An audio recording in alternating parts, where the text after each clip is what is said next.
Chers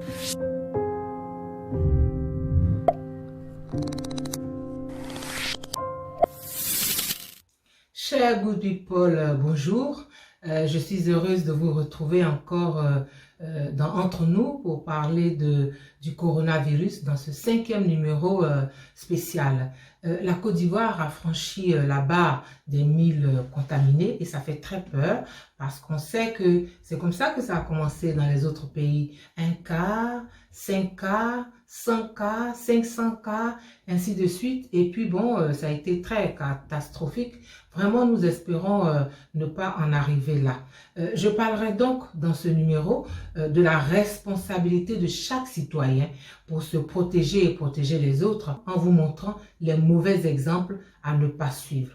J'aimerais saluer la décision du président de la République mise en œuvre par le Premier ministre et le gouvernement de verser 25 000 francs CFA pendant 3 mois, soit au total 75 000 francs aux personnes les plus démunies de la société ivoirienne. Mais des interrogations subsistent tout de même. On parle de un peu plus de 177 000 familles concernées. Nous pensons que sur 26 millions d'habitants, c'est vraiment peu. Sur quels critères, comment ces familles ont-elles été identifiées, on ne sait pas. On parle également de transférer l'argent directement sur les comptes Orange, MTN, Move, Money, ok, mais la femme, la petite vendeuse de bananes braisées, de Gofloto, qui n'a pas de téléphone, donc pas de connexion, ça se passe comment? Le vendeur de Garba, le monsieur qui avait son petit maquis qui a été fermé, ça se passe comment? Parce que c'est ça, il faut vraiment qu'on nous explique, il faut que tout le monde puisse avoir accès à cette aide-là. Et est-ce que ces 25 000 francs sont versés à une famille entière, quel que soit le nombre de ses membres, ou est-ce qu'on tient compte si c'est une personne seule ou s'il y a plus de membres, on augmente, enfin, on ne sait pas, parce que c'est pas tout à fait la même chose. Si vous donnez 25 000 francs à une famille de 4 personnes, et si vous donnez 25 000 francs à une personne seule, ce n'est pas tout à fait la même chose. Donc, il faudrait vraiment expliquer tout ça. Et quid des étudiants? Qu'est-ce qu'on fait pour eux? Les étudiants qui sont confinés, qui sont démunis, les artistes qui en temps normal ne gagnent pas grand-chose et là c'est encore pire, les techniciens du spectacle, tous ces gens-là, qu'est-ce qu'on fait? Est-ce que toutes ces populations-là sont prises en compte dans cette aide? Bref, en ces temps de doute et de manque de confiance, il faut vraiment veiller à ce que personne ne soit lésé et que ces aides n'aillent pas seulement à une partie de la population. C'est très important. Si ça se fait comme ça sera pas bien. Mais si vraiment les gens sont variés, tout le monde est touché, tout le monde est aidé, alors là, nous saluons cela. Ceci dit, revenons maintenant à la responsabilité de chaque citoyen, de chaque citoyenne, comme je l'ai annoncé au début.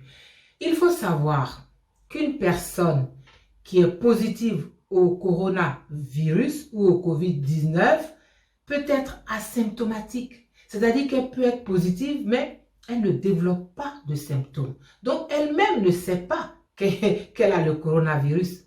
Alors, si cette personne-là sort de chez elle, elle n'est pas protégée, elle n'a pas de masque, elle n'a pas de gants, elle rencontre des gens, eh bien, elle peut contaminer dans la journée au moins 3 personnes. 3 personnes seront contaminées par elle. Et puis, ces 3 personnes-là, à leur tour, peuvent contaminer 3 autres personnes, chacune des 3 personnes peut encore contaminer 3 personnes, multiplié 3 fois 3. Donc, ainsi de suite, et la chaîne, elle s'allonge. Elle s'allonge. Donc, on peut vraiment tout demander à l'État, et c'est le rôle de l'État de s'occuper de la population, de s'occuper des besoins de la population, de protéger la population, c'est le rôle de l'État. Mais, si nous-mêmes, si vous-même, population, vous n'adoptez pas les bonnes attitudes, vous devenez vos propres meurtriers. Je vais vous présenter maintenant 6 exemples de mauvais comportements à éviter, à ne pas avoir. Le premier comportement, nous sommes ici, comme vous voyez sur les images, nous sommes à Blocos. Comme ça faisait 2 ou 3 jours que les populations n'avaient pas d'eau, eh bien, tout à fait évidemment, elles sont allées à la lagune pour prendre de l'eau, pour se ravitailler, alors que la lagune même n'est pas propre. Mais ce qui est grave, regardez les images, aucune mesure barrière n'était respectée. Rien du tout. Et le coronavirus a circulé. Il s'en est donné à cœur joie. Le deuxième exemple que je vais vous proposer, je vais vous montrer maintenant, et qui est terrible aussi, c'est une commerçante que vous voyez là. Elle a un fût où il y a un robinet pour ses clients. Quand ils viennent, ils doivent prendre l'eau et le savon au robinet et se laver les mains. Mais elle, qu'est-ce qu'elle fait? Elle se lave les mains directement dans le fût. Ce qui fait que quand ses clients vont venir, ils vont ouvrir le robinet, mais c'est de l'eau qu'elle aura déjà utilisée. Ça, c'est pas une attitude à avoir. En troisième position, on a le préfet d'Agboville, que je veux saluer ici, qui a vraiment mené une bonne opération. Il arrête une voiture de 5 places, normalement, chauffeur compris, 5 places. Mais quand il demande aux gens de descendre, il y a 10 personnes au moins qui descendent de cette voiture. Il y a des parents avec leurs enfants. Ils étaient dans la voiture, à plus de 10 personnes. Regardons un peu, c'est incroyable. Madame, venez dehors. Je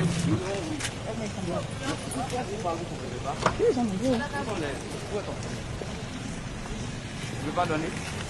Non, je vais donner. Alors, donne ça vite.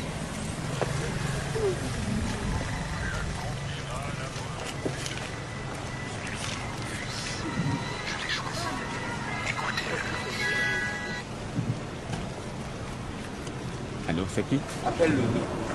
Allô? Général. Oui. Il va faut répondre à ce non, comment je te demande pardon? Pardon, en cause de Dieu. Appelle le commissaire. Pardon, en cause de Dieu. Pardon, en cause de Dieu.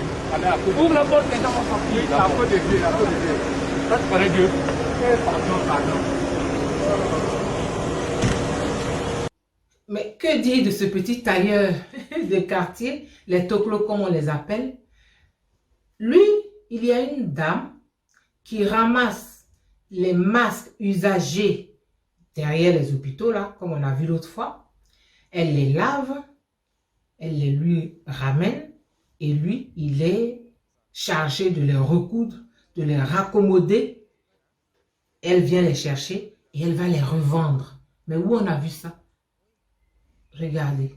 Et écoutez le dialogue surréaliste qu'il a avec son ami qui essaye de le sensibiliser. C'est ce que je suis en train de te dire. Il dit ça là, je sais que c'est pour quelqu'un, mais ça peut te créer des problèmes. C'est ce que tu ne veux pas comprendre là. Parce que quand les gens vont venir voir ça tout à l'heure, ces deuxièmes ils ont ramassé pour venir te donner des faits là. Hein? On peut appeler la police. Tu vois? Et puis ils vont t'arrêter. Maintenant quand ils vont t'arrêter là, c'est à toi maintenant d'aller montrer hein, qui t'a donné.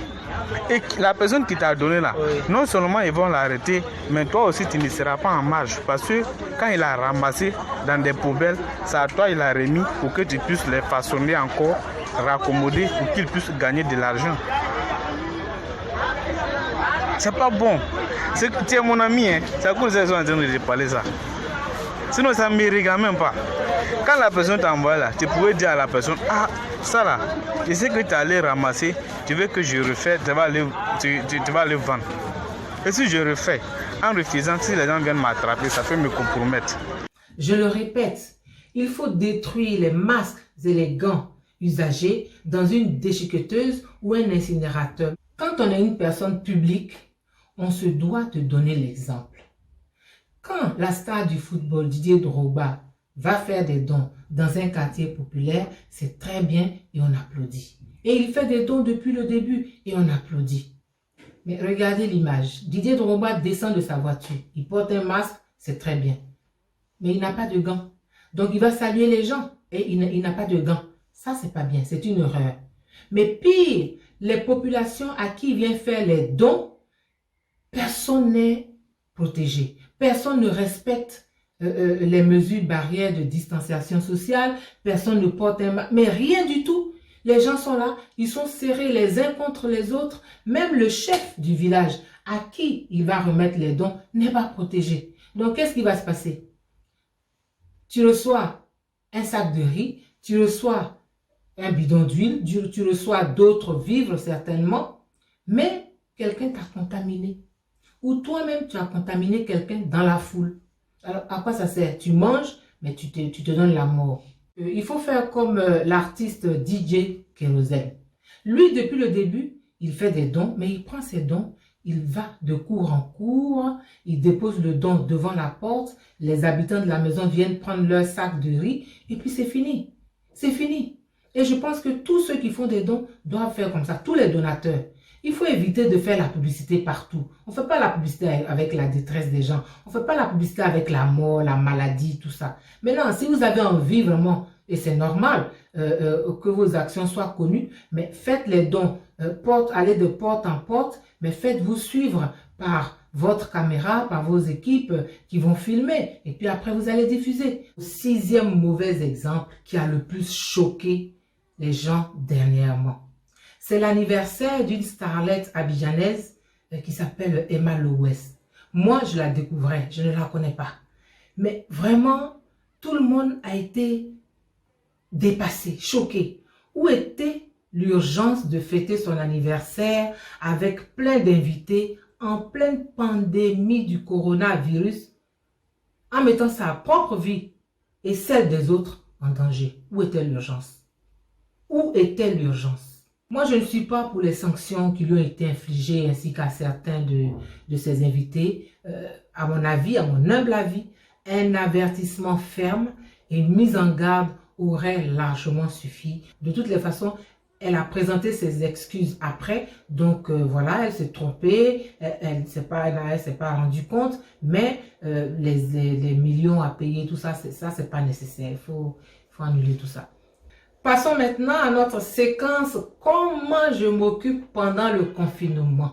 Et aujourd'hui, c'est un jeune entrepreneur ivoirien qui nous parle de son quotidien pendant le confinement, de ses projets. C'est Mohamed Lamine Sanogo. Il est le directeur du groupe Mohamedia. On l'écoute.